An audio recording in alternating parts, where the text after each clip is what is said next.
Great to be here.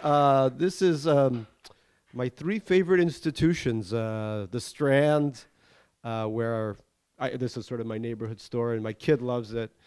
He's 5 years old, but he always talks about, he said, "Are you going to read in the old books room?" I think that's what I'm doing.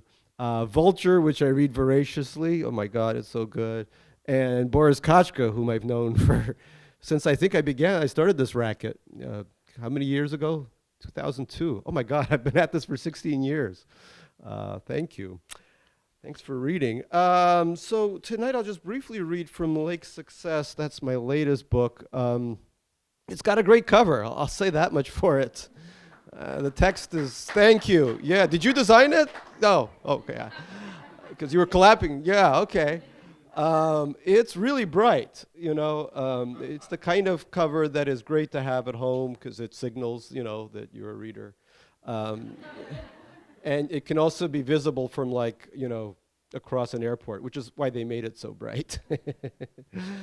The Lake Success, the hero of Lake Success, Barry Cohen, is a hedge fund manager. Woohoo! And to be more precise, he's running a hedge fund into the ground while being investigated by the SEC. As the novel starts, Barry decides to run away from his failing marriage, his failing fund, and his autistic son on a Greyhound bus to pursue his college girlfriend in El Paso, Texas. Now, what can drive anyone, away from their family when they need him so much? Yes, Barry is what in Yiddish is called a schmuck. And he's also a small-time ganef, or crook. And as he depletes his funds on his journey across the country, he becomes a schnorrer, or beggar. So never say you don't learn anything at a Gary Shteyngart reading, right? I've just taught you all the Yiddish you'll ever need to know, especially if you're interested in finance. People have asked me, you know, why did you write a book about a hedge fund guy? You know, why not your usual Russian losers? You know, why not write about yourself some more? And well, the past decade, I became aware of the fact that a large number of the friends that I'd come of age with in Manhattan were gone, displaced by rising costs to Germany or Abu Dhabi or the, you know, Eagle Rock section of LA or the Mid-Hudson Valley, where I actually spent half the year. And my friends, many of whom were fellow alumni of Stuyvesant High School and Oberlin College, worked as writers and graphic designers and academics and journalists. They were the heart of the creative middle class, but they were all gone. So as I walked down the now unfamiliar streets of my city, eyeing a new breed of closely shaved, athletic individual, I kept wondering, who the hell are these people, you know? Upon closer inspection, I discovered they were mostly worked for banks or hedge funds or private equity firms. Now, I'd met only a handful of bankers in my life, but around 2012, around fiscal year 2012, I decided my next novel would be about finance, since there was nobody else left to write about. And I realized pretty early on in my research that people in finance often had a different view of reality than most of the people that I'd previously known. An older currency trader at a bank, I'm not going to mention UBS by name, but no, it was Credit Suisse, I'm kidding. You know, talk to me of the struggles of the middle class. And I said, yeah, they are struggling. And he said, well, it's not just them, it's me, I'm part of the middle class. And I said, how do you define the middle class? And he said, just people earning between $2 and $4 million a year. And I realized right then that I had my character, I had Barry Cohen. So I'll read you a chapter from Lake Success, well, part of a chapter, my God, we don't have time for the whole thing. Just to introduce you to Barry Cohen. This scene is set in Atlanta. It's about midway through the book. Barry gets off the bus in the middle of his journey to visit his protege, Jeff Park, whom he actually fired from his hedge fund at one point. I actually took a 4-month journey across the country by Greyhound bus, so you're welcome. He's almost run out of money because he's left New York with nothing but a rollerboard full of high-end watches that he collects, and he had to get rid of his credit cards. So he's in Atlanta to beg Jeff Park for a little bit of a bridge loan. Jeff Park's living room was as palatial as the entrance to a modest New York museum. Enormous golden lights hung from the ceiling, which was at least 20 feet in height. Jeff had a full head of hair, gums that didn't recede, and he did push-ups in the middle of the day. He had gone to Cornell but had not played lacrosse like most of the guys at Barry's hedge fund. So, what's up, Barry? Jeff said. Just passing through Atlanta, decided to look me up. They were sitting in Jeff's kitchen. He had brought out a bottle of Yamazaki 20 year and was serving it straight up. Quite decadent for 1:27 p.m. What the hell did Jeff Park do for a living? He had cashed out of Barry's hedge fund with zero. All this is going to sound crazy, Barry said. Yeah, I'm listening. I'm on a journey by bus. Barry knew he would eventually have to explain his flight from New York to people in his tax bracket. He knew that news of his meltdown would immediately form the latest bulletin in the incestuous, bloodthirsty world from which he had sprung. But he doubted it would really surprise anyone.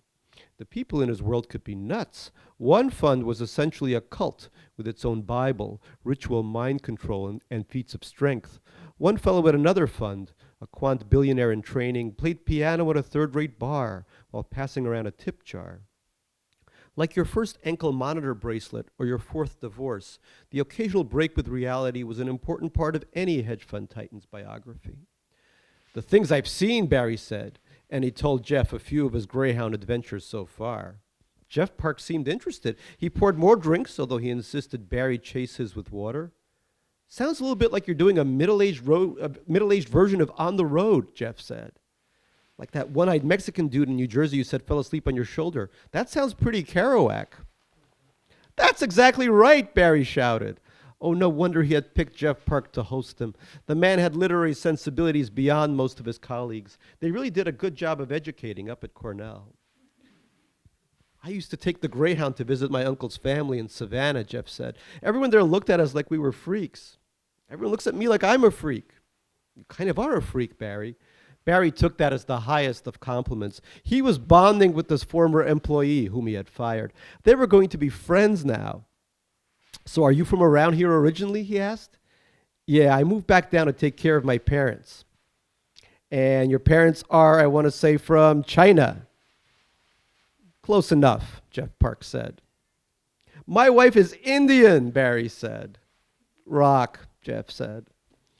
You ought to get married, Barry said, completely forgetting that his own marriage was but a team of 7 lawyers short of kaput. Thank you.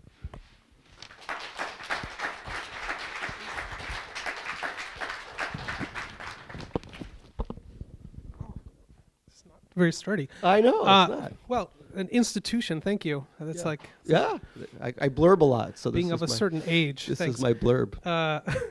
It's a pleasure to be here.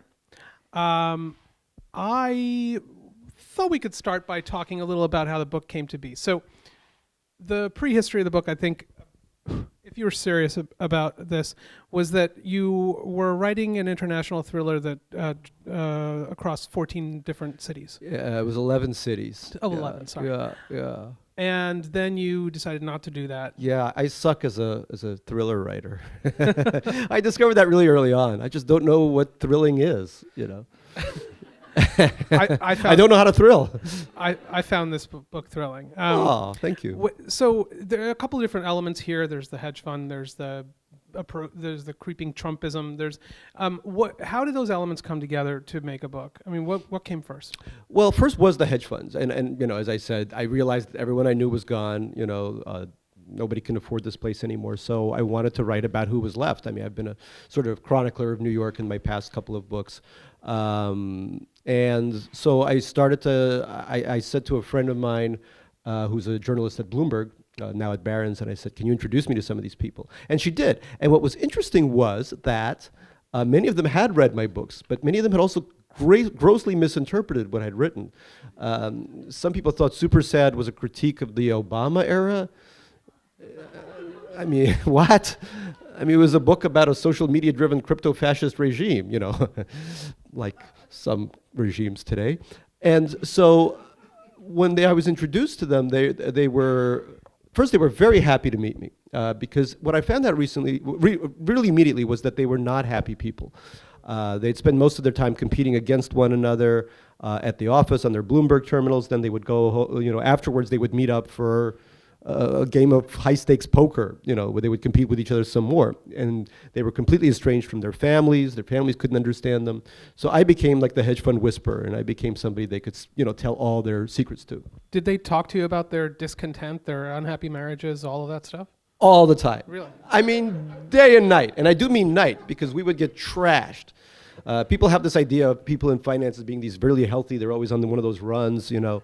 But no, not the people I met. I mean, maybe it was self-selective, and they were like, "Well, he's an alcoholic. We're alcoholics. Let's do this thing."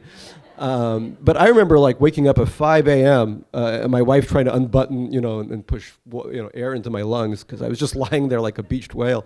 But you know, what I also realized was that, you know, they were. We can talk about the Greyhound later, but on the Greyhound, people were sort of removed from society because society had shunned them, had cast them aside, saying, you know, America's not a culture that appreciates poor people. America's a culture that thinks there's something morally wrong with poor people. But here it was a bit different in the sense that they had voluntarily removed themselves from society. You know, they kind of existed in this world of their Upper East Side apartment, their fund, their club in Midtown, and then their Hamptons estate.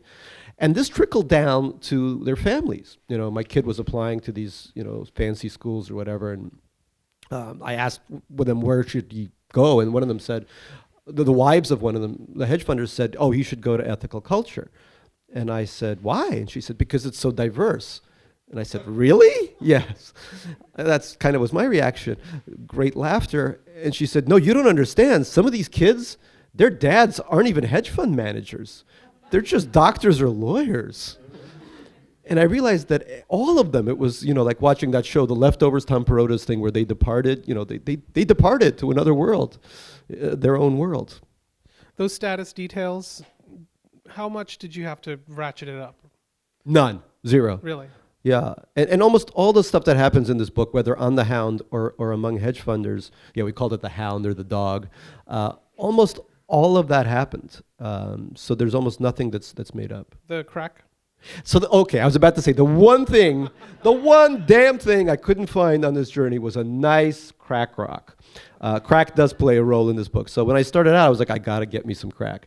And everyone was selling me meth or fentanyl. You know, I mean, what does it take to get a nice crack rock in America in 2018? So, you know, Barry gets the crack rock in the beginning of the book, but as Chekhov famously said, if you have a character getting a crack rock in the first act, it must be smoked by the third act. That's sort of the Chekhov crack rule, and I wanted to stick to that. Sure. I guess I had a question about research for you. So the hedge fund, you did that research specifically for the book. The watches, I think, boy. was a pre-existing condition for you. Yeah, it was organic, as they would say. Right. Yeah.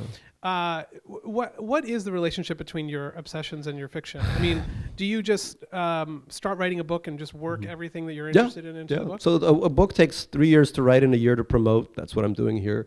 It's a long process. And during the writing and even the promoting, so I'm already thinking of my next book. So it's 4 years of just what's happening to me now, you know, and then, because I don't write historical fiction. I don't understand history. But I'm kind of really locked into the present, and even Super Sad, which was set in the future. Every dystopic novel is about the present, of course. So I'm gathering information, and as this was happening in 2016, I became obsessed with watches as I was sort of watching, you know, Trump go from a weird candidate to, you know, somebody who was actually going to possibly become president. I started to freak out, and I started to indulge in this hobby, and I started to, I wrote a piece for the New Yorker about how I just started. The ticking second hand calms me down a lot, and my team of psychiatrists thinks this is a really good kind of hypnotic way for me to chill out. So, and it's organic, and doesn't burn fuel like car collectors, you know, they have that. So what are you wearing right now? This is actually a very interesting watch. It has some, as the auction house would put it, provenance. Sorry, this could take an hour, right? So this is the model doesn't make any difference to most people. It's a Rolex GMT from the 1960s. But what is interesting about it is that it's it belonged to Richard Nixon's NASA advisor. So the gentleman charged with getting Richard Nixon to be interested in the space program. And what I just said, actually, Spiro Agnew was his major contact. So in my dreams, that this watch was present during some of Nixon's drunken midnight rambles. You know, he's like, Jews are controlling outer space. So, yeah. So what a legacy. What a legacy, yeah. It's just, even the strap is anti-Semitic. Right. So with Super Sad, you developed this reputation as a sort of near future fortune teller. Oy. So I recently was interviewing an artist, a musician who has a song called "The Sword of Damocles" that he started writing a year before Trump won, and he felt like that was something hanging over the populace.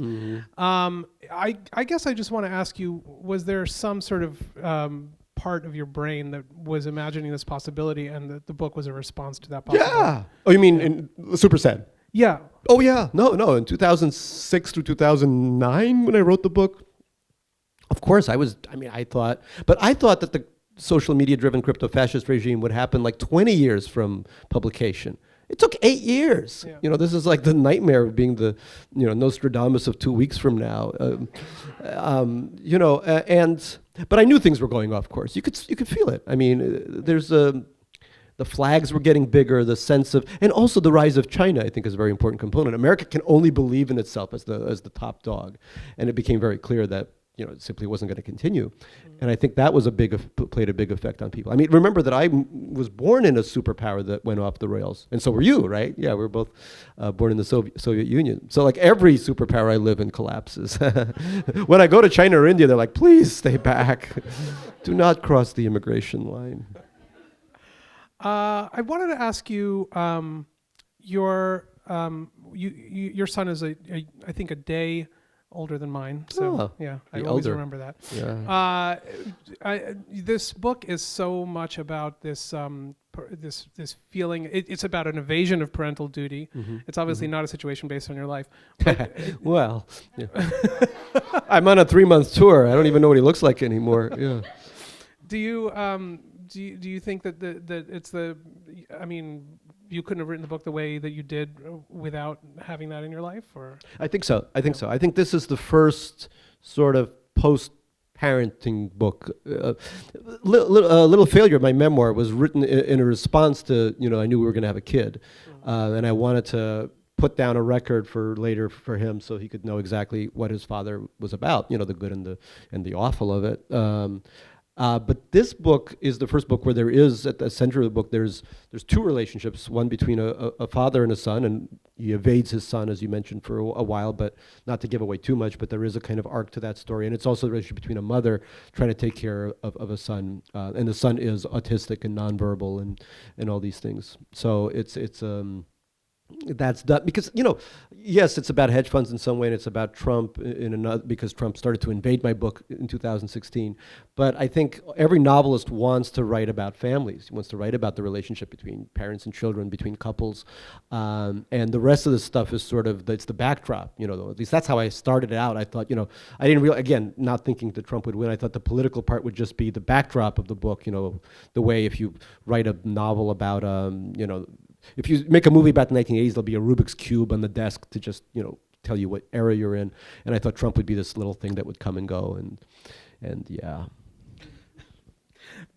Let's talk about Barry for a minute. Sure. Barry, not to spoil anything again, but he felt to me like he's the dog that catches the mailman, a little bit. I mean, he has this fantasy that he goes out chasing and you're like, wow, you're crazy. And then, it's like, I mean, plot-wise, I thought that was really interesting that some of this stuff actually starts to work out for him, and he's like, "Well, what do I do about this?" Why did you decide to go in that direction? Well, I've always wanted to write, a story about traveling across the country because I've always been obsessed with that idea. Only a couple of years ago did I learn how to drive, and not very well. I don't think I could do the whole journey without killing people, but. But I've also remember when we came to America, we took the Greyhound quite a bit, and it left quite an impression. It wasn't great, but back then we didn't know. I mean, compared to Russian buses, it was pretty cool. There was a bathroom, what frequently exploded, but it was But to me, the idea there's this, and the book kind of almost disproves this idea that you can get on a bus, that you can go into there's a Russian way to say it, пойти в народ, to go into the people. The intellectuals in Petersburg and Moscow always use. No, now we're going to leave our precious clubs and restaurants and bars, and we're going to go and find the actual people. And Barry kind of convinces himself that he can do this, that he can find the real American. In some ways, he kind of does. but it's not quite the country that he expects. Now, one of the scariest scenes in the book, and which, again, like I said, I have no imagination, so I actually use everything in a journalistic way from life, was I got on the Hound in, I believe, Louisiana, yeah, and these white supremacists got on the bus and started talking really loudly about crucifying Muslims and Jews. I belong to one of those categories. And, and Barry gets off the bus, he hears this, and he buys a New Testament coloring book in Shreveport, which is something I consider doing as well. And then as the bus continued on, the white supremacists, we passed Grambling State University, a historically African-American college, and one of them said, well, they got their colleges, one day we'll have ours. And I was like, what part of Dartmouth don't you understand, right? But what was interesting to me about that scene, and this is 2016, right, is that while we were the majority on the bus, well, people of color and myself, compared to the white supremacists, nobody said a peep. We all pretended to be looking out the window, looking at our iPhones. Nobody stood up and said, you can't say this. And to me, that was that's sort of when it clicked for me, and I thought, holy crap, this may be, what if the people on the bus become the people in the government, because, and they were already talking Breitbart. It was, I think, the first time I ever heard Breitbart mentioned out loud. I was certainly reading about it. But that was a moment in the middle of the journey, in the middle of that hot summer, where I thought, oh my God, I am trying to catch, the mailman, because it's a moving target now. I don't know what this country is becoming. I'm just trying to write down as much as I can what I see around myself on this journey. But Barry, I mean, he survives. I think we can say that. He's a white male. Right. The country's not going to kill him. It seems to me like, all right, this is a guy who's like really due for some comeuppance, and I saw this in some of the reviews. It's like, I feel like people sort of craved that or punished. I mean, you got generally positive reviews, but punished the book a little bit for Barry being like a schmuck who doesn't get what's coming to him, or who probably won't. Well, I wanted the book to be true to life, and the truth of it is, these guys don't get what's coming to them. There's one example I used where one of the people I know, oh my God, he was somebody I was following, and heinous, not just insider trading, but he did everything he could to flout the law at every single juncture. In the end, I think he got a $5 million fine, which was, 1% of his net worth or something ridiculous. That's, I hate to say it, but nothing, cosmically I could punish him, I guess, in some ways, but that's really not the way this works.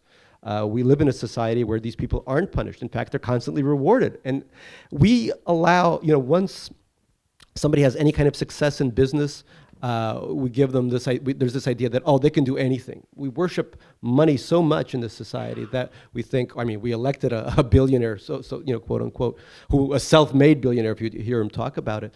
And, so many of the people I'd met had these ridiculous ideas of policies that they wanted to enact, a lot of it about education, charter schools and that kind of stuff. So in this book, Barry, who is a watch nerd, wants to start the Urban Watch Fund, which will help poor kids in the projects buy their first Rolex and learn to take care of it. And that sounds really stupid, and it is, but I could absolutely see one of these guys being like, yeah, we should do this. And other people are like, oh yeah, here's $3 million for that, Speaking of capitalism, okay, so there's the story about you buying watches. There was the piece about your wonderful dacha in Dutchess County. They made it look much bigger than it actually is. I'm serious. It's really small. It's 1,700 square feet. It was a chauffeur's house that belonged to a rich man. It really was. Yeah. But I know you. You're not. You don't pretend to eschew. The joy of material things. Would you say, a conflicted relationship with capitalism? No, look, the watches, they're an asset class. I'll sell them eventually, and I do have a really good eye, so they've increased, by about 40% since I bought them. So this is my only, I don't know how to trade stocks, obviously, and nor should anybody, but in fact, in their drunkest moments, the hedge fund guys always said to me, don't invest in my fund, just low-cost index funds forever, Did they tell you when the bubble's going to burst, by the way? It's bursting as we speak. Okay. Have you seen this week's returns? Yes. Yeah. So watches is the only thing that I've really ever owned in a big way. don't care about anything else. And that I do see as an investment that will eventually, hopefully, pay off, and maybe 1 or 2 watches will go to my kid if he's interested. But the dacha is where I write. That's I can't write in New York anymore. And the horrible thing is that after writing this book, after hanging out for 4 years with these people, like, New York kind of scares me. And now I feel like I know how the sausage is made, and I walk down the street, and it's hard to get rid of this idea of you're always placing a value on everything, because that's what they did. Everything had a value attached to it. People, relationships, objects, everything was valued in some way. And that's a depressing thing as you're walking down the street looking at, another Dwayne Reed and another, Chase Bank popping up instead of some mom and pop shop. In fact, this is one of the few places where this is like a safe space. They haven't blown this up yet and turned it into some gleaming piece of crap. Yeah, true. Good answer. Yeah. No. We live in a retail desert, and that's horrible. Among many other deserts. Anyway, I want to ask about. So I've seen you talk about how some of the hedge fund people had read your book or talked about it in book clubs, and it made me realize that maybe writers are a sort of commodity for them as well. Absolutely. And maybe they even treated you that way when you talk to them. In some ways, some people, yeah. Yeah. I mean, did it change your relationship a little bit to fiction, or make you think differently about it, that it's like a Yamazaki for some people? No, absolutely. well, that's how it, and there's because remember that when novels were streaming TV back in the day, remember? So everyone would consume them, and they were the subject that would tie people together of all different parts of society. You would say, oh my God, did you read the latest whatever? And people would know what you were talking about. But now we're in a rare books room, right? I think there's a very rare group of people that still read books. They're my heroes, of course. They pay for my dacha. But it's a luxury item, and it feels even more of a luxury item because I think people are working themselves stupid. You look at people in any capacity. You come home, you've spent 30 hours of information being bombarded into your. You can't quite. A book requires a kind of active engagement, and a lot of people would rather, and I would rather often, just sit back and watch some brilliant piece of programming on Netflix or elsewhere. And so even finding the time, being able to find 3 hours, having a private jet where you can sit for 3 hours and read a book, even that felt like a luxury. So yeah, absolutely, it did feel like they were, and many of the ones that I became friends with were not the sort of traditional Wharton type. Many of them were lacrosse playing, etc. They were, PhDs in math or science who were now on the quant side of the business and making a fortune that way. Mm-hmm. But what kind of united all of them was that they kept losing money for their investors. That was the beautiful part of what they did. The way hedge funds work, there's a 2 and 20% structure. 20% of profits goes to you, but also 2% of all assets under management. So if you give me 100 million and I lose 98 million of it, I still get to keep 2 million because that's 2%. Mm. So it was amazing to see these people lose hundreds of millions of dollars while buying themselves ever increasingly large apartments. And I think that became for me a kind of symbol of the system of capitalism that we live in. It's a fraud. Yeah, something's wrong with that incentive structure, It's not a great incentive structure. So you, after Little Failure, had you sort of exorcised the Russian immigrant material and now you're ready to move on? I don't know. I wrote it partly because of that. I wanted to write a book for my kid, but I also wanted to see if I could get rid of all that material. If you read Little Failure, you know all about my goddamn life. It's like too much. People meet me and like, oh, I read Little Failure. Please don't breathe on me, But it was partly designed to do that, And once I did do that, it was. I could write a character like Barry who's not a Soviet immigrant. He's still Jewish, so, baby steps, but he wasn't, So, but I may return to the subject because I think being Russian in America these days, being in a country that's controlled by a Russian regime is I kind of, as the hedge funders would say, there's just too much synergy going on. I'm a value add at this point. Yeah, it's nice to be topical again, huh? It's going to be really topical, yeah. So I think we can start taking questions and, and concerns. A couple left, but, Who's got some questions or concerns? I really love the book, and I was sorry to see that. Oh, thank you. It was a wonderful companion. What kind of chats did you have with people on the bus? Did you ever tell them that you're trying to soak up material for a book, or even that you were an author, and how did they react to that? So I'm very shy. This is the horrible part. Is I want to do journalistic type work, and yet I'm really scared of people I don't know. And also, I really open up only after like 4 drinks. But one of the rules of the Hound is no drinks. Also, no cans of sardines or tuna, and no cursing. This was hard for everyone because everyone's like, "Fuck this! I'm on the Greyhound," And the driver would be like, "Language." Like, but this fucking thing sucks. Like, shut the fuck. So, that was kind of a problem. But I would try to talk to these people on the bus. So they were a motley group of people, and many had recently left correctional facilities, mental facilities. Many, I think, had not been released, but still had their tags and stuff on them, which was cool. There was one man who was clearly had escaped from one of these institutions, who was trying to convince me of why voting for Trump was a good thing. He said he only has the best and brightest around him. Which I kind of type, so I'm sitting there with a thing, typing everything in. The iPhone is a horrible device, but it allows you to type, people think you're texting somebody, but you're really writing down everything they're saying, or using the voice memo feature to record it. So I did a couple of things. I'd get to the stations early, and I would plug in I would find the outlets that work. So the big thing about the Hound is sitting in front of having an outlet where you can plug in your things. So for 14 hours, some of these journeys last 14 hours, you can go into your own world without losing power, So I'd find that worked, and then other people they're like, "God damn this shit, language, this fucking thing won't work, language." And I'd be like, "Oh, mine works, I can share it," and they'd be, "Oh, cool, thank you so much." And they'd plug in their outlet, and then I'd start chatting with them that way. I'd be like, "So, long journey, huh?" And then they would ask me about what I was doing, and I'd say, "I'm a professor," which is sort of true, right? Traveling around the country. Has a kind of Humbert sound, I guess, but without the statutory rape. I'm just kind of, traveling across the country.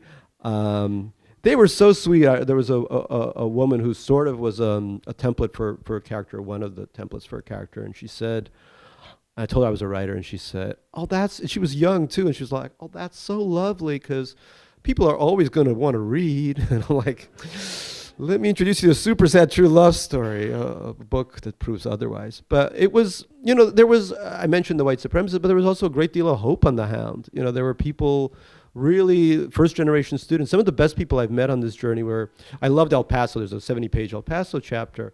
And the students and professors I met at UTEP, University of Texas at El Paso, were some of the happiest people I met, because the students were mostly first-generation kids. It's 87% Latino, the area, and of course it has Ciudad Juarez is the border town across from Mexico, and many would commute for 4 or 6 hours a day to go there and back through these endless checkpoints. And the teachers, they were so much happier than the hedge funders, because they weren't just dealing with abstract numbers on their Bloomberg and this endless game competition they're playing against their competitors. They actually got a chance to see somebody's life change, And so I think at the end of this journey, what I learned was that anyone who has any contact with another human being really has a leg up in the happiness sweepstakes. Real quick, I also wanted to ask, so El Paso, did you decide on that based on liking it when you visited? Or Yeah, I did it. I was a guest lecturer there for a little bit, and I just completely fell in love with it. It's a border town, and the border town, the town that borders Ciudad Juarez was at one point it was considered the most violent city in the world. There was a drug war between several cartels. It still is not, but now it competes, I think, with like Baltimore and St. Louis for fatalities, so it's not that bad. But crossing that border, and it's this very false frontier, because so many people obviously have relatives on the other side of the border. But I just felt, and I'm a big foodie, of course, and the food there is exceptional. You cross into Juarez and you have the most amazing, tacos, and just everything's delicious. And the people were wonderful. So I could see myself maybe writing a El Paso Juarez book at some point. I think Cormac McCarthy, I believe, if I'm not mistaken, lived there for a long time. And then I think after he had made a big move to Santa Fe, which is kind of the opposite of El Paso. Yeah. Sorry to steal a question, guys. No. Who's next? Oh. Everybody other than me. Well, what do you like to read? Let's personalize it. Oh, well, these are Heller-like days. I mean, this is a weird, this is kind of, when the book started coming out, the reviews were mostly good, but they were all like the first novel in the time of Trump. And I was like, oh God, don't say that, because people don't want to read that. If you want to read about Trump, you'll read a Woodward book. And I kept thinking, Trump is like, I don't know, 4% of this book maybe at most. The rest is family and our critique of capitalism maybe. And even my editor was like, let's keep it down to 8 Trump mentions throughout. The T word is 8 times, and we'll put a trigger warning at the bottom of that page. And I talked her into 16. We got et cetera. But it's an interesting question. I mean, does one read about stuff that captures the moment today? Because Joseph Heller would be a lovely introduction. Orwell writing about Orwell's nonfiction is a wonderful. His essays, I think, would be absolutely perfect for this. The Handmaid's Tale captures so much of this really well. Or does one try to read something outside of that? I have a friend who also wants to write about Trump in the UK, and he says, I can't do this. I can't like a dog running after the moment. I can't quite capture it, so I want to do a Victorian novel, which will say all the same stuff, but it won't be, that. Well, I mean, kudos. If he can pull it off, I that would be amazing. But, I mean, it's very hard because the other problem with that is that he pushes his way into all these conversations, into our thoughts, and he pushes out the stuff that's in our private lives. He pushes out the things that we should be caring about, the people we love. The things the hobbies we have, everything that makes us passionate about living is sort of now encroached by this endless horror. And so, do you want to read books that contribute, that stoke that horror, or do you want to do something else? On the other hand, to sort of say, well, I'm going to wash my hands of this, and there was that New York Times article about the gentleman who moved to the middle of Ohio and threw away all of his devices and had no idea about anything that went on. I mean, does one do that? Then does one play one's civic duty, in trying to change things and trying to stop what's happening? It's a really tough question. I mean, it's a tough question for artists, and I think we've been here before. The Reagan-Bush era, artists and writers responded in a way. But again, I think that there's such a totality to what's happening now that it's not just one thing. It's something larger, and I think it's very hard to negotiate around that. And you do see a lot of people flailing with that. Read everything. You read that, and then read Adrian Rich. That would be a nice kind of both a palate cleanser, but also somebody who was politically conscious and had a lot to say. Gary, I've been really obsessed with your work since your premiere in Atlanta years ago. I loved Absurdistan, and I wondered if the protagonist of Absurdistan might ever appear again in a Shteyngartian novel. Oh yeah, thank you. People really miss Misha Weinberg. People love that guy, and I miss him too. He was. I mean, I guess the evolution is that Misha, he's the son of the 1,237th richest man in Russia, but he's kind of an innocent in his own way. He's struggling so much he's a major in multicultural studies at Accidental College. Everything that could go wrong in his life goes wrong. But he was based on somebody I knew who was a 325-pound son of Russian oligarchs. And he lived down the street from me in Manhattan. And I'd always, and when the book came out, I was like, oh, shit, this isn't going to be great. But he ran after me. He was like, I loved Absurdistan. Who's that schmuck Misha supposed to be? And that's the great beauty, I think, of this kind of stuff, is that nobody ever knows who they are, because, and that to me is comedy. Comedy is, I think I'm X, but I'm actually Y, right? And I think that's true of almost all of us, is that kind of XY difference, that the fact that we don't know who we are. And that's been the thrust of, and Barry, the comedic parts of this book, I mean, Barry, like I said in the beginning, is a schmuck, but the comedic aspect to me is that he's a schmuck who is afforded all these things by virtue of his wealth, but really doesn't know how to use any of it to any end.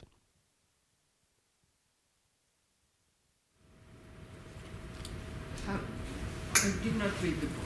Oh, it's okay. It's better this way. I would like to know, why did you make the son autistic? Why did I make the son autistic? So there's a couple of reasons for that. A lot of the friends I have kids who are on the spectrum. A lot of the hedge fund people I met had children on the spectrum.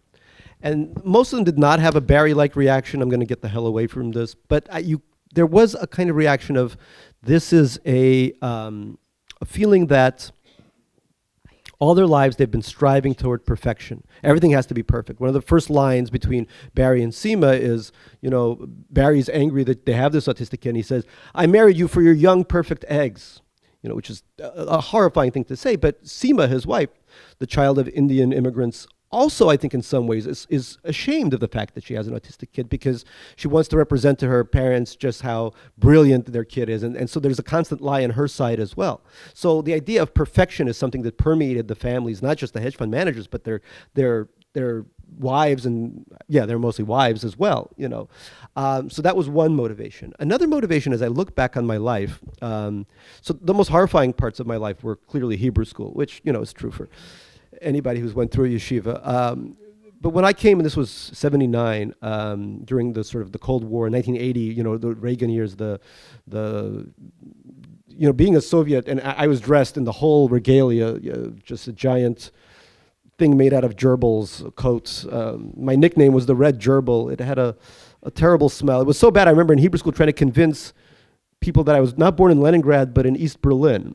So it's bad when you try to convince Jewish kids that you're a German, But that was, but I did have a couple of friends, and I realize now when I look back at them that they were, I don't want to go and become, Mr. Retro diagnosed, but I realized that many of them exhibited sort of the stereotypical signs of autism: stimming, flapping, their behavior. They were verbal, but it was a different kind of communication.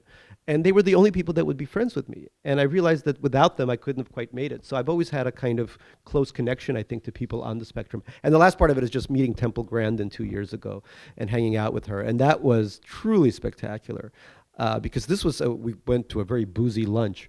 And she was, look, what is autism? It's a communication disorder at heart. And while her communication was different than the other people around me, she was so much smarter, so much more creative. This was a conference on creativity in an island off Georgia. But she was just incredible, and funny as hell too. So all these we always want to package autistic people in a certain way, but then they always defy that packaging. Yeah, but I understand that the autistic child is nonverbal, so... Yeah. Well, this is a very interesting part too. So as I was writing this, I decided to raise the stakes too. So how would I create an environment where Barry couldn't communicate with his child at all? So I decided to make him nonverbal. And I don't want to give away too much about the book, but there's a certain journey that this kid undertakes.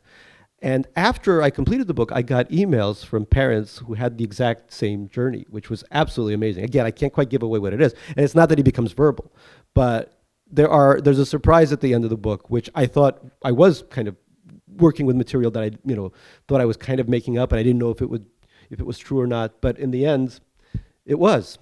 So, yeah, and that was one of the sweetest. Writing about that was one of the I wanted to balance the schmuckiness of Barry and in the world of finance, and so the book becomes in some ways about 3 generations: Seema, her son, and her parents, and the way they interact. Her mother and father have very different interactions with the kid as well. Barry's parents, they're both dead. Yay.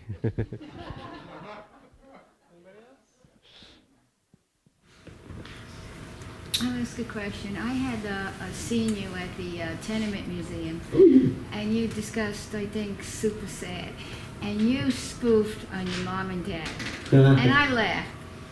Yeah. How are they? They're great. They're great. They're great. They're in Queens. I've had a kind of falling out with Russia. I don't think I'm allowed back. So they stopped translating my books just in time for a little failure not to be translated. And their English isn't so hot. So yeah, I got away with it. Yeah. What led to the fall? What was the straw that broke the? I don't know. I don't know. I was getting on a plane to Moscow, and they said your visa is not valid. I went to the consulate, and they said, "Yeah, there's a mistake, but we can fix this. You just have to reapply." And it was a journalistic visa, I think, the Times, and I was like, "That's not a good sign." It's probably not you. It's them. It's them. Yeah. Yeah. More personal questions. This. Oh. I haven't read the book yet, so I'll just say that first. Maybe this is affecting the question, but were there any redemptive qualities of spending time with the hedge fund people and the finance people, or was it all kind of right off the bat, like you said, like just kind of unhappy Do you work in finance? No. Okay. I thought that was a sweet kind of question. No, look, I didn't hate them. It wasn't like a passionate hatred or anything like that. In fact, if anything, I would say that they reminded me of Stuyvesant High School. And a lot of them had gone to Stuyvesant High School.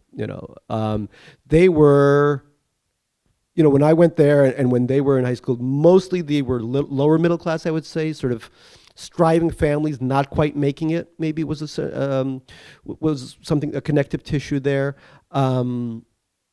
They were from the outskirts of stuff, so I grew up at the very edges of Queens. Some of them grew up at the very edges of Naples or Moscow or, you name it, they were always from there. And when I was a kid, I grew up in a staunch, kind of very conservative family. I wanted to work on Wall Street too. I thought that was the only way to not be the red gerbil, was to make a fortune. So I remember watching the movie Wall Street thinking, oh, this is great. Why did they arrest Bud Fox? It was just a little insider trading, So it was, and this isn't redemptive, but it was sort of, it made me feel like I understood the journey. I didn't like where they ended, and I don't think they liked where they ended up exactly, emotionally. But I understood what the journey was. I understand why somebody would do that. A lot of the people I met were very smart. Again, people, physics professors, math professors. And, you almost wanted to sort of grab them and say, you have enough money, go teach somewhere. You're so smart, you can do this. You can make a real difference in people's lives. Why do you need to do this? But, it's like an addict. You can't quite stop playing the game. So, again, that's not quite redemptive, but at least the conversations could be interesting, And some of them were quite progressive. This was another kind of funny part, is that some of them were big Hillary supporters too. And bundling for Hillary was a big thing that they would do.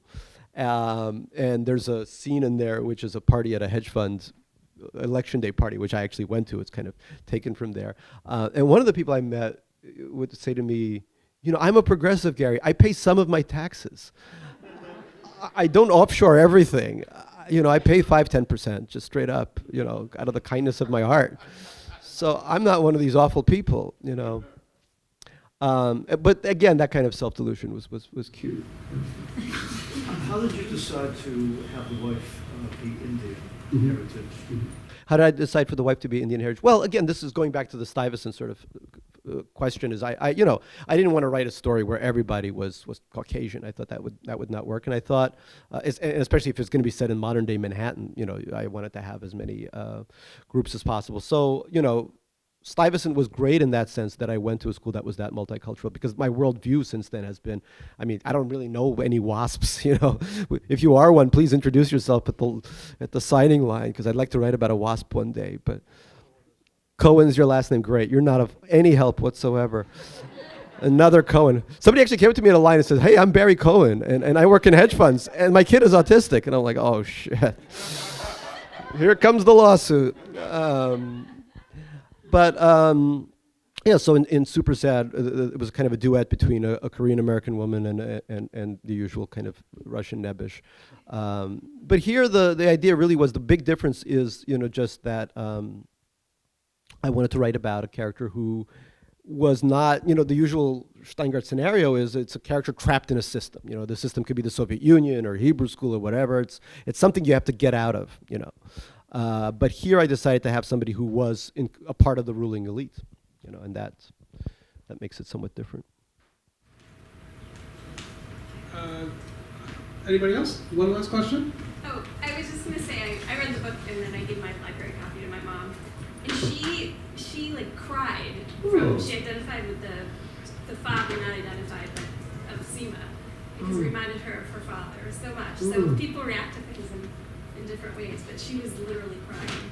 Oh, that's really sweet. Yeah, no, I mean, I've gotten some really nice feedback from people who, some people who have, difficult parents. I always get nice feedback from people with difficult parents, but also people with kids on the spectrum, siblings on the spectrum, and it's been, again, it's been just my goal in writing this book was just one, that at some point, maybe by the paperback, somebody who works in finance comes to me and says, I used to work in finance. I read your book, and now I don't do that anymore.